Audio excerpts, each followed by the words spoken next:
Bonjour à tous, bienvenue à Station Web à Villogia. Je suis Leïla Grenu et je suis ravie d'ouvrir avec vous aujourd'hui un nouveau chapitre passionnant, midi 29, quoi de neuf? Et pour cette première édition, j'ai le plaisir d'accueillir Emma Villarem. Bonjour Emma. Bonjour Leïla. Emma, vous êtes docteure en neurosciences cognitives, vous êtes cofondatrice et directrice de City et vous allez nous éclairer aujourd'hui sur la manière dont on peut remettre l'humain dans la fabrique de la ville. Alors je vais vous laisser présenter l'agence et puis nous expliquer surtout votre approche. Oui, alors bonjour de nouveau. Moi, je suis docteur en neurosciences cognitives, comme vous venez de le dire, c'est-à-dire que j'ai fait de la recherche sur la façon dont le cerveau fonctionne en lien avec le comportement. Et au fur et à mesure de mon parcours de recherche, s'est posé la question d'appliquer en fait toutes les connaissances et les outils qu'on acquiert dans les laboratoires en sciences cognitives, donc toutes ces sciences qui travaillent sur le cerveau et le comportement, pour les amener vers les pratiques, la société, le terrain, etc.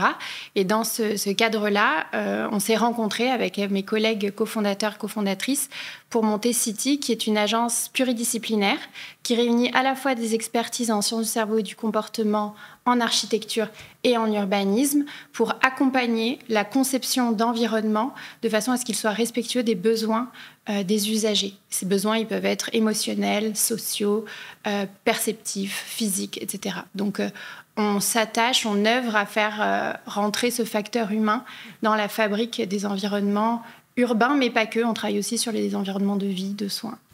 Quand on a cette approche de prendre en compte les sciences du cerveau, les sciences du comportement dans les projets urbains, concrètement, comment on fait le lien entre les sciences cognitives et le fait de vivre en ville ?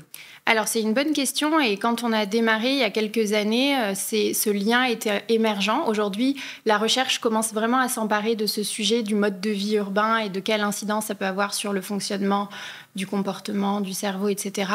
Je vais dire que nous, on est parti aussi d'une recherche qui n'est pas directement appliquée aux environnements urbains, mais de recherche notamment sur l'animal qui montre que les animaux, la façon dont ils utilisent leurs environnements, dont ils les occupent, elle va aussi dépendre d'autres facteurs tels que par exemple les émotions ressenties ou la perception du risque. Et il y a notamment une littérature scientifique sur ce qu'on appelle les landscape of fear, le paysage de peur, qui montre que la façon dont une proie utilise un territoire. Donc, à l'écran, vous voyez une carte où il y a des zones rouges et des zones bleues. Les zones rouges sont les zones d'utilisation intensive du territoire et les zones bleues, les zones du territoire qui sont les moins occupées. On voit que si on regarde en miroir, en fait, l'occupation du territoire d'une proie et de son prédateur, que la proie va naviguer le territoire en fonction des émotions qu'elle ressent et notamment ce paysage de la peur qui va faire qu'on n'occupe pas le territoire de la même façon en fonction des émotions qu'on ressent. Donc, on est parti un peu de cette littérature-là scientifique en éthologie, donc vraiment l'étude du comportement animal. Et petit à petit, on l'a importé en fait dans l'étude des environnements urbains. Et puis, il y a tout un tas de recherches qui s'intéressent à aujourd'hui qu'est-ce que ça fait que de vivre en ville. On a des éléments qui montrent que c'est pas neutre, en fait, que l'environnement que l'on occupe, eh bien, il affecte notre fonctionnement.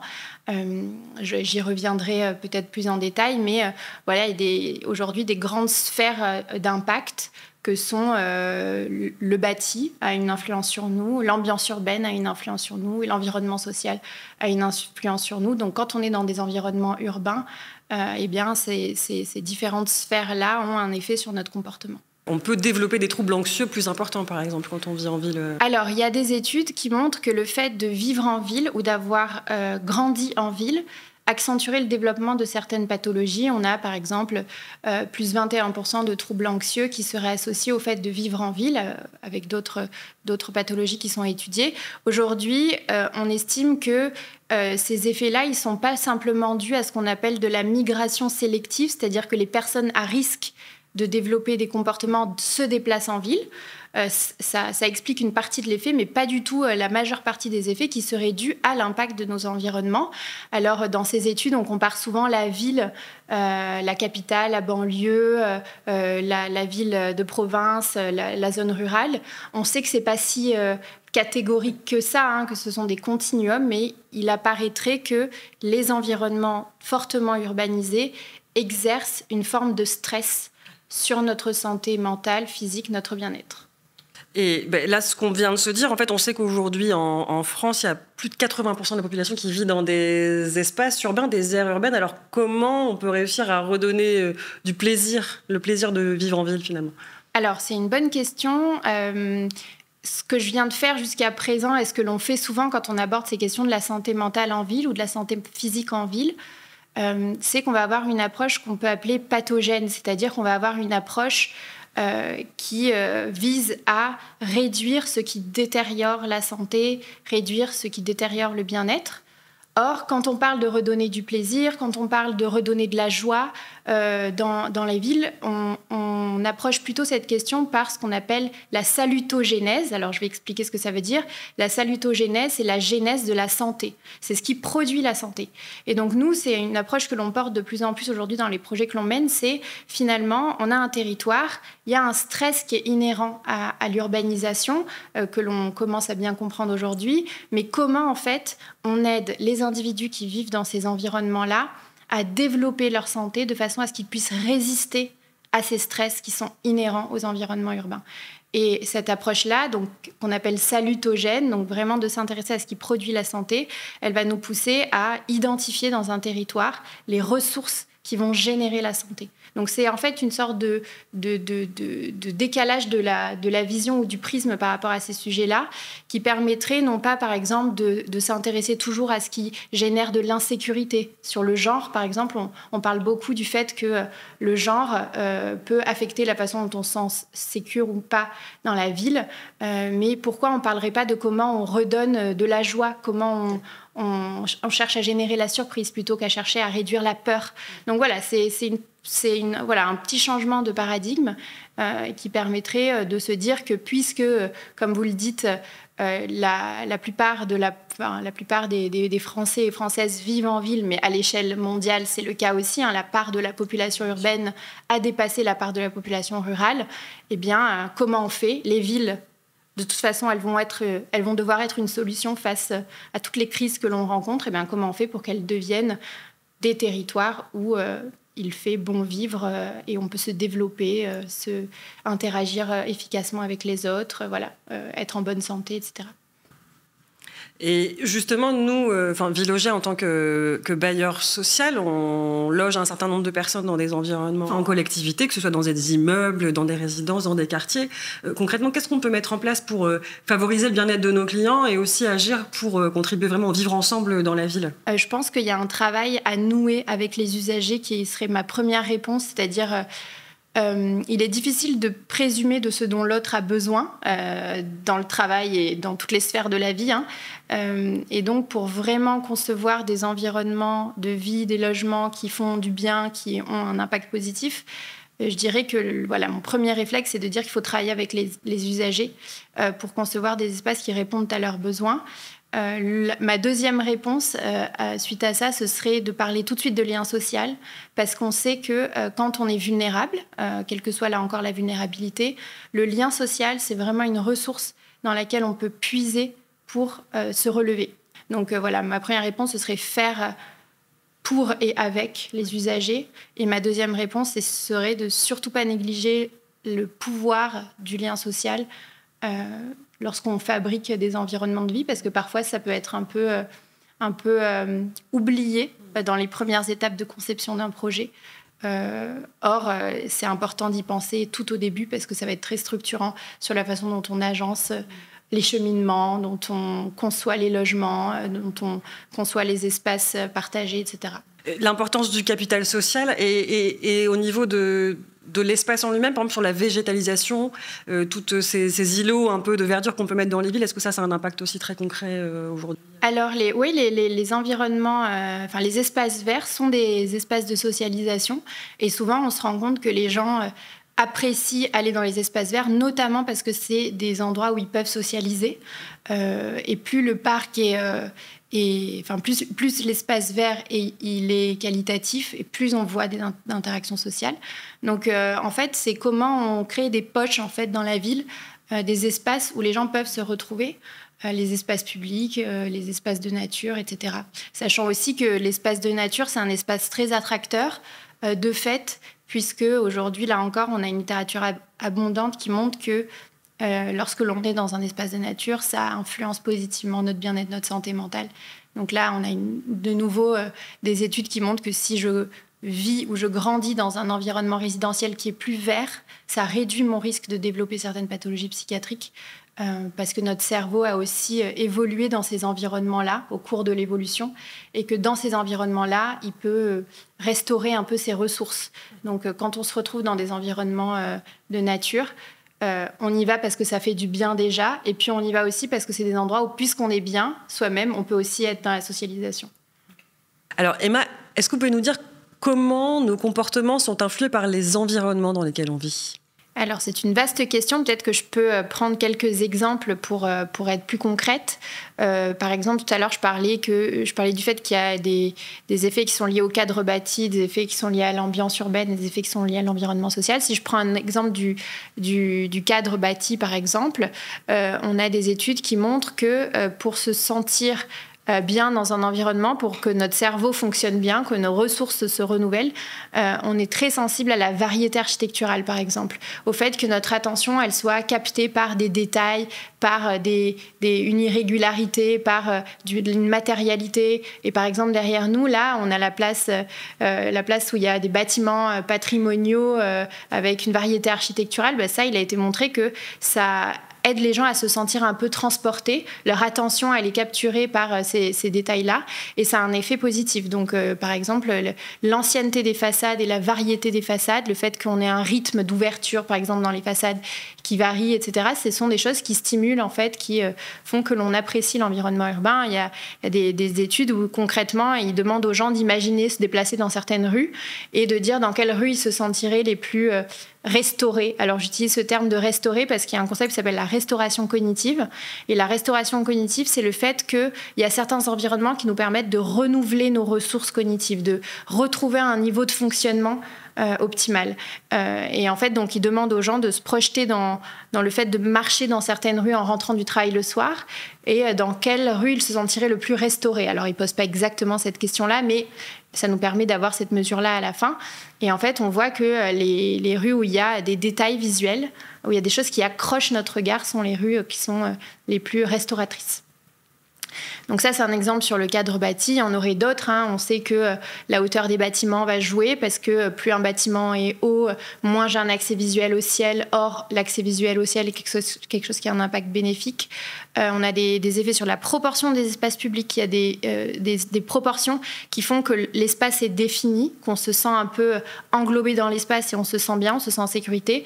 Par contre, il y a des proportions où on a l'impression d'être dans un espace qui est très peu défini. Par exemple, si l'espace est très vaste avec des bâtiments de faible hauteur, on est un peu perdu en fait dans l'espace. Donc là, ça a des effets moins positifs. Voilà, on a d'autres effets. La minéralité, par exemple, c'est quelque chose qui n'a pas forcément un effet positif. On a besoin aussi de voir de la végétation. On sait que si on voit de la végétation par sa fenêtre, ça a des impacts bénéfiques. On a des effets même... concrètement sur le cerveau Tout à fait. On a des effets un peu multisensoriels. Par exemple, il y a des études qui montrent que si je vois des arbres par ma fenêtre, je vais avoir une impression d'un confort acoustique augmenté par rapport à si j'en vois pas. Parce qu'il y a des effets très forts du fait de voir la nature. Il y a même des études qui ont essayé de voir si je me concentre mieux dans une salle où il y a un poster de la forêt plutôt qu'un poster avec des formes géométriques et ils trouvent des effets aussi. L'idée derrière ça, c'est que notre cerveau, il a vraiment évolué dans des environnements qui n'étaient pas les environnements urbanisés qu'on connaît aujourd'hui. Et en fait, ce qu'il sait le mieux traiter comme information, ce sont ces environnements-là naturels, ce sont ces propriétés naturelles. Donc voilà, il y a des études qui montrent que ça a des effets bénéfiques. On est très sensible si on entend le son des oiseaux, par exemple. Ça a un effet bénéfique sur la concentration versus un bruit blanc, par exemple. Donc voilà, on a plein d'effets liés à ça. Donc ça, c'est pour le cadre bâti, mais sur, je vais dire, plus les questions liées à l'ambiance urbaine, aux pollutions sensorielles. Si je prends l'exemple de la lumière, par exemple, on a des effets physiologiques de la lumière qui sont très caractérisés, qu'on observe chez les espèces animales comme humaines, le fait d'être exposé à la lumière naturelle. D'abord, c'est ça qui nous cale, en fait, notre rythme jour-nuit, il est calé sur la lumière naturelle. Donc le fait de pouvoir être exposé à la lumière naturelle, ça nous aide à nous synchroniser en rythme veille-sommeil. Donc ça, c'est très important. Et il y a aussi des effets directs de la lumière naturelle sur l'humeur. Quand on est exposé à la lumière naturelle, il y a des effets bénéfiques sur l'humeur qui passent même pas qui sont gérés même pas par les régions du cerveau qui gèrent la lumière, hein, mais il y a une action d'être exposé à la lumière naturelle sur le fonctionnement de l'humeur. Et donc ça va avoir des implications quand on fait un espace public, par exemple. Quelle exposition à la lumière il a. Le fait de voir le ciel, bien sûr, c'est assez directement lié à l'exposition à la lumière naturelle. Mais comment on a aussi des percées, en fait. Là, derrière nous, on voit que la place offre des percées visuelles qui donnent des points d'entrée à la lumière. Donc voilà, la pollution lumineuse, c'est pas juste une gêne. Il y a de vrais effets sur le bien-être et sur, par exemple, la qualité du sommeil. C'est indispensable, ça conditionnera la santé physique aussi. Donc voilà, ne pas négliger en fait tous ces effets qui ne sont pas juste des gênes et un confort qui est questionné. C'est vraiment, il y a des effets profonds en fait sur les individus. On parlait aussi dans ce contexte de l'eau. Et donc du fait qu'il y ait de l'eau là sur la place, en l'occurrence, ça a un effet aussi, j'imagine, l'eau sur le bien-être. Oui, tout à fait. Il y a une littérature qui montre que on est extrêmement apaisé par le bruit de l'eau, que l'eau a des vertus quasi thérapeutiques en fait pour l'humain. Donc on va apprécier le bruit de l'eau, on va apprécier la vue de l'eau. Et en fait, ce qui est intéressant, c'est aussi de se dire que quand on a quand on propose en fait dans les espaces publics des choses qui sont comme ça, qui ont des effets si bénéfiques, qui sont salutogènes pour le coup, on attire aussi la vie sociale autour de ces points. Les gens viennent sociabiliser autour de ces points qui ont un impact bénéfique en fait. Donc en fait c'est intéressant de se dire oui, ça a un impact bénéfique pour le confort perceptif, par exemple les gens se sentent bien quand ils sont près de l'eau, mais ça va aussi permettre aux gens de sociabiliser parce que ça va être attracteur, comme l'art en fait, par exemple dans la ville, ça fixe la vie sociale parce que c'est en général, alors on peut avoir des débats sur l'art, quel type d'art, etc. Mais en général, si par exemple on a fait une œuvre dans un quartier qui véhicule l'identité du quartier, c'est là où c'est intéressant aussi de travailler avec les habitants quand on installe de l'art ou des interventions artistiques dans les espaces publics. Comment on fait des œuvres qui sont compréhensibles et appropriables par les usagers. Donc quand on met de l'art, ça peut fixer la vie sociale en dehors des émotions positives que ça génère aussi. On a fait une étude il y a quelques années sur une installation artistique dans une rue et on mesurait avant-après le vécu en fait de la rue. Et avant, c'était un espace qui était assez peu apprécié, qui était très gris, qui était assez sombre, parce que c'était un préau comme ça à l'angle d'une rue, et qui était souvent dégradé. Donc il y avait de l'affichage sauvage, il y avait des gens qui laissaient leurs poubelles, des dépôts sauvages, etc.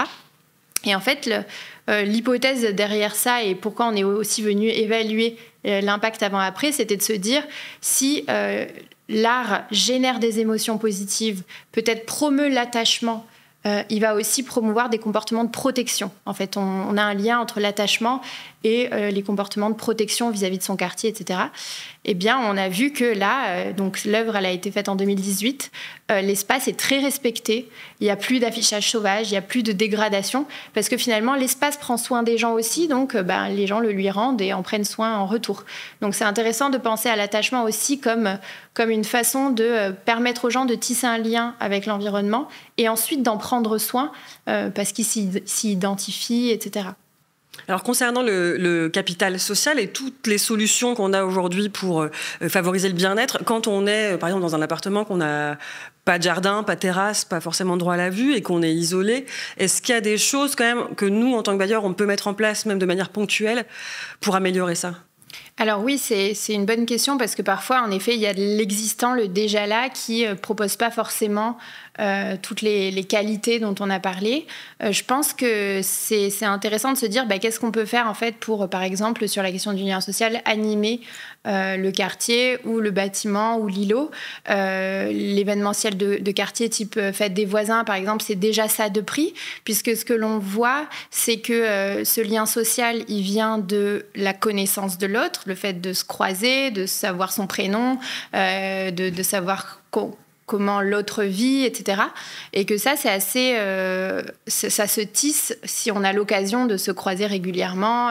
Et donc, cet événementiel-là, il peut aider, comme peut aider aussi la marchabilité dans une ville. Par exemple, ça aide à se rencontrer, à tomber l'un sur l'autre et finalement à développer la connaissance de l'autre au fur et à mesure. Donc, l'événementiel, ça peut être des fêtes des voisins, ça peut être d'avoir un local commun. Ça se fait de plus en plus dans les opérations de logement. Il y a une salle commune. Alors, la salle commune, il faut qu'elle vive. Pour qu'elle vive, il faut que les gens s'en emparent. Pour que les gens s'en emparent, il faut les consulter pour savoir quelle destination on donne à cette salle commune. Si je fais une salle de télétravail alors que j'ai une population qui ne peut pas télétravailler, cette salle ne va pas être investie. Donc, c'est aussi penser la destination de ces espaces. En fait, ça me permet de faire un lien aussi avec une étude qu'on a menée alors, à Paris, dans le 14e arrondissement, mais on étudiait les effets de justement la connaissance de l'autre sur la résilience dans le cadre du Covid.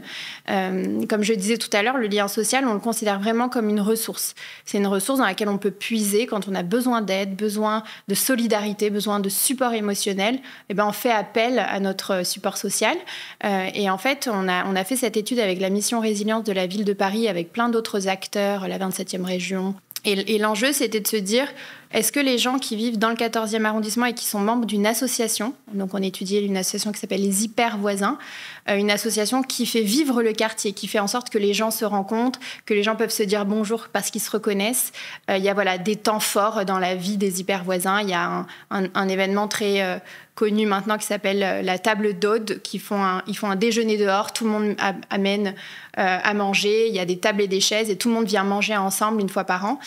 Donc, et on a, du coup, je reviens à mon fil, on a étudié comment le fait de faire partie de cette association et de ce réseau, en fait, où il y a une interconnaissance qui est plus forte, a aidé les gens pendant la crise du Covid. Et en fait, ce que l'on observe, c'est que plus les gens étaient impliqués dans les Hyper Voisins, plus leur score de résilience était haut, et qu'il y avait vraiment un effet d'appartenir à ce groupe-là social sur le fait d'avoir surmonté le choc, la crise liée au Covid.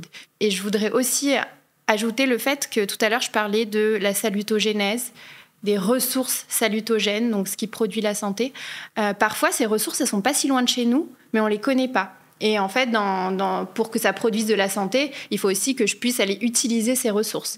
Donc, ça peut être aussi de cartographier en fait, les ressources à l'échelle du quartier. Par exemple, parfois, on se rend compte qu'il y a des espaces de nature, des parcs qui sont très peu connus parce qu'en fait, ils sont juste de l'autre côté d'une coupure urbaine qui les rend moins accessibles.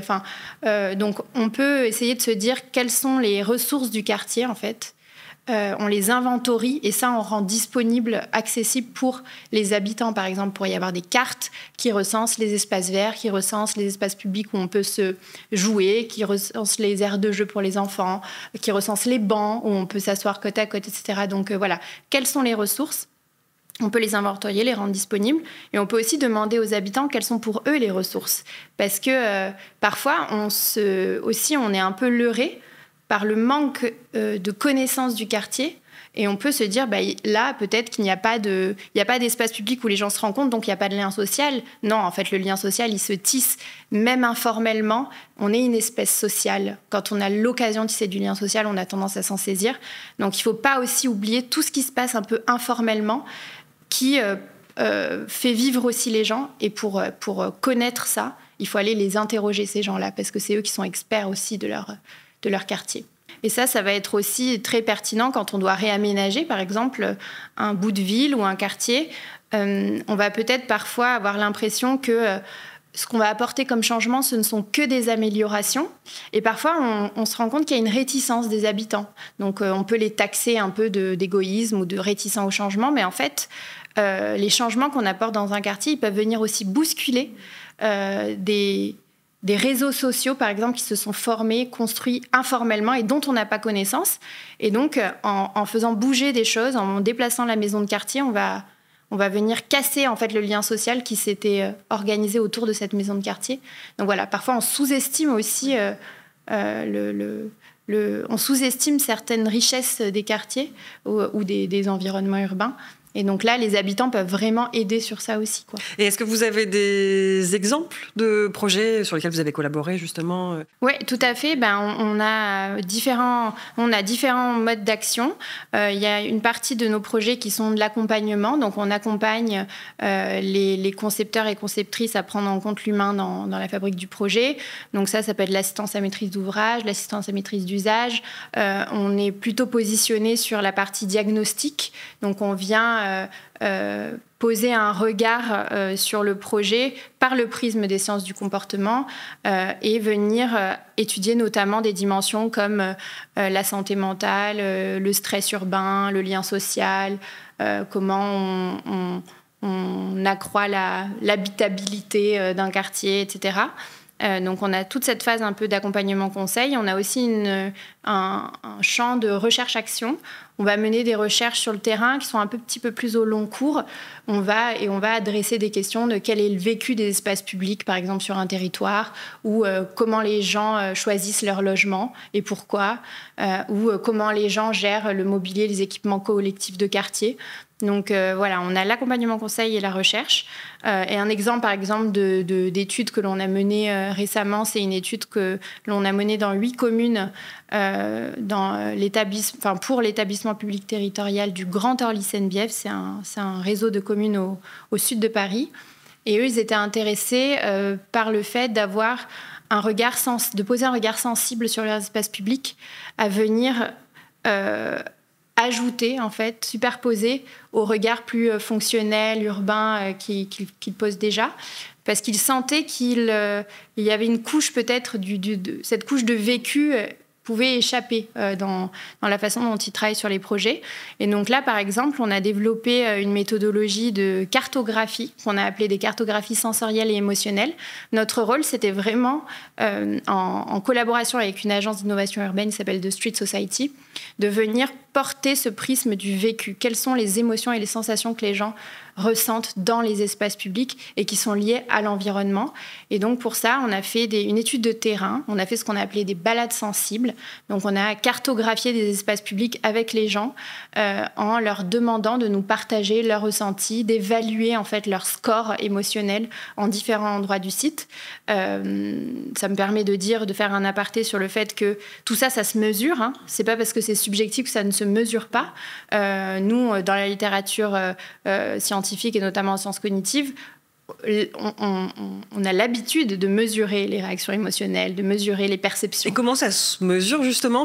On a des échelles en fait standardisées qui sont utilisées, qui sont validées scientifiquement, qui nous permettent d'évaluer en fait les réactions émotionnelles. Alors soit c'est de l'auto-évaluation, soit on a des questionnaires qui permettent de poser les questions un petit peu moins explicitement, mais de capturer quand même le vécu émotionnel d'un quartier en demandant aux gens de se projeter, de dire est-ce que par exemple là vous feriez confiance à quelqu'un que vous rencontreriez? Est-ce que si vous trouvez un portefeuille par terre, vous le rapportez? Donc ça, c'est des questions un peu détournées, mais qui permettent de capturer, par exemple, la perception de l'environnement social et de la confiance, etc. Donc on a des échelles, on a même, en fait, parfois, quand c'est pertinent, des capteurs qui nous permettent d'aller accéder vraiment à l'expérience physiologique émotionnelle, par exemple. Pour en revenir à l'étude dont je parlais, on a fait ces balades et on a des scores. Donc, on peut à la fois qualifier le vécu, c'est-à-dire qu'on a des cartes sensorielles qui nous permettent de dire, en fait, là, il y a telle sensation, telle perception et elles ont un effet positif, négatif, neutre. Et après, donc une fois qu'on a qualifié le vécu, on peut aussi le quantifier grâce au score de réaction émotionnelle où on vient justement mesurer l'intensité des émotions ressenties. On utilise des émotions qui sont classiquement utilisées dans la recherche sur les émotions que sont la joie, par exemple, ou la colère, ou la peur. En fait, tout ça nous anime quand on est en ville. Et à la fin, une fois qu'on a qualifié le vécu et qu'on l'a quantifié, on peut venir hiérarchiser des actions et dire, en fait, si on intervient d'abord sur cette zone-là, qui concentre les nuisances, par exemple, ou qu'on développe cette zone-là qui concentre les bénéfices, eh bien, on va avoir un impact plus fort tout d'emblée. Parce que parfois, on se retrouve avec des listes de recommandations. Il faudrait verdir, végétaliser, il faudrait ajouter de l'ombre, il faudrait mettre une aire de jeu, etc. Et puis, en fait, face à toutes ces recommandations, c'est difficile de savoir où porter d'abord l'effort. Et en fait, quantifier, ça permet aussi de hiérarchiser les actions et de se dire, si on agit là d'abord, ça va avoir peut-être un impact plus fort d'emblée. Il y a un intérêt des architectes, des paysagistes, des urbanistes qui est ancien, enfin, je veux dire, qui remonte de, en fait, on conçoit pour des humains qui vont ensuite s'en emparer, etc. Il y a des disciplines scientifiques qui viennent outiller, en fait, les praticiens et praticiennes pour dire en fait, comment on prend en compte l'humain, comment le faire, quelle littérature scientifique on a, etc. Et il y a un intérêt plus global, plus conjoncturel de faire attention à la santé mentale dans une période aussi où les crises se succèdent et ne feront que s'amplifier.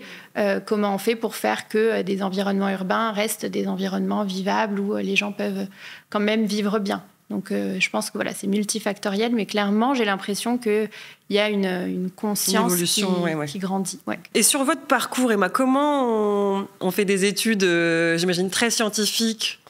Comment on passe des neurosciences cognitives au projet urbain? Qu'est-ce qui fait qu'à un moment, vous êtes intéressé à ce sujet-là, particulièrement de la ville et de l'urbain? Alors, je ne sais pas si j'ai tout compris moi-même, mais en tout cas, ce que je peux dire, c'est que moi, j'ai toujours voulu étudier les émotions. Je ne sais pas exactement pourquoi, mais c'était le sujet que sur lequel je voulais travailler. Donc, j'ai fait ça pendant mon parcours de recherche jusqu'à... Mon travail de thèse, ça a été de comprendre en quoi les émotions qui sont exprimées par les gens autour de moi influencent mes actions. Et donc, je faisais des expériences où les participants à mes expériences devaient choisir le siège sur lequel ils voulaient s'asseoir dans une salle où il y avait déjà des gens. Un peu comme on fait son choix dans le métro, dans le tram, dans le bus, etc. Est-ce qu'on prend en compte l'environnement social, émotionnel autour de soi, ou est-ce qu'on agit seulement suivant sa propre cible d'action? Donc, on sait qu'on fait avec les gens qui sont autour. On le fait, après ça dépend aussi, on a des facteurs qui nous poussent à le faire plus ou moins. Si on se sent vulnérable, par exemple, on va le faire d'autant plus, on va éviter les dangers potentiels, les menaces, on a des effets de genre sur ces questions-là. Mais je travaillais sur comment notre cerveau y gère le fait d'agir, mais de prendre en compte l'environnement autour, et notamment émotionnel. Et donc, il y avait un peu une notion de rapport à l'environnement dans ce que je faisais, qui n'était pas très explicitée, mais j'avais à cœur, dans ma recherche, de faire de créer un environnement qu'on appelle écologique. On utilise écologique pour dire que ça ressemble à la vraie vie dans la recherche. Là où certains de mes collègues faisaient des études où les expériences qui mettaient en place étaient moins écologiques, parce qu'il en faut aussi des études qui montrent, on voit un visage découpé sur un fond noir pour comprendre exactement comment le cerveau il détecte l'émotion sur le visage sans être pollué par aucune autre information, par exemple. Donc il y a des gens qui utilisent ce qu'on appelle des stimuli peu écologiques, et il y a des vertus à ça. Et moi, j'avais vraiment à cœur de faire quelque chose d'écologique, de me dire, en fait, est-ce que je peux être au plus proche possible de comment les gens se comportent dans le quotidien? Bien sûr, c'était en laboratoire, donc on est quand même loin de la vraie vie. Ouais. Mais ça m'a donné envie aussi d'aller dans la vraie vie et appliquer ces outils-là. Donc, je dirais qu'il y a de ça. Et il y a un intérêt qui remonte à je ne sais où pour l'architecture, l'urbanisme que j'ai eu. Et en fait, à un moment donné, ça s'est croisé un peu comme dans un moment de eureka, de me dire, en fait, tout ce qu'on fait, nous, dans les laboratoires, comment on peut les mettre à disposition de ceux et celles qui conçoivent les villes. Donc, c'est comme ça que ça s'est fait. Et cet intérêt a grandi au fur et à mesure du temps. Et on nous a conduit à nous structurer, à monter une agence, parce que finalement, je voulais faire ce métier, mais comment en fait le faire si personne ne le propose? Donc c'est vraiment, concrètement, il y a eu cette question-là. Je viens pas du tout d'un environnement familial où il y a une fibre, par exemple, entrepreneuriale. Donc à un moment donné, j'ai dû me dire je veux faire ce métier-là, mais comment je le fais en fait s'il n'existe pas? Enfin, s'il n'existe pas avec mes expertises, évidemment qu'il y a d'autres gens qui travaillent sur ce sujet-là, de l'humain et de la ville, mais vraiment moi, à quoi je postule en fait finalement. Et à défaut de pouvoir avoir la réponse à cette question, on s'est dit on va tenter et on va se structurer et on va essayer de développer des projets. Et c'est comme ça que ça a démarré. Alors Emma, pour conclure, comment peut-on remettre l'humain au cœur de la fabrique de la ville? Alors, il y aurait 1000 façons sans doute de répondre à cette question, mais si je devais en donner une, en tout cas celle qui m'apparaît là comme ça la plus prioritaire, c'est vraiment concrètement de se dire comment on remet les individus dans le projet, dans la fabrique du projet. On dit souvent qu'on conçoit pour les usagers, mais comment on conçoit avec et pour? Comment on donne une voix? Alors souvent, on se dit qu'on doit être les porte-voix, mais en fait, ces gens-là, ils ont une voix. Donc, comment on leur permet de verbaliser en fait leurs besoins? Comment on leur crée une place dans le projet? Et comment, justement, on a des méthodologies participatives, des méthodologies d'assistance à maîtrise d'usage aussi, qui nous permettent véritablement de construire le projet avec celles et ceux qui vont en être les bénéficiaires. Je pense que c'est assez central, défendre de nos positions de professionnels, d'experts, de techniciens et techniciennes pour intégrer la parole des personnes concernées. Merci beaucoup Emma d'avoir été notre première invitée. Merci de nous avoir éclairé sur ce sujet passionnant qu'est l'humain dans l'urbain.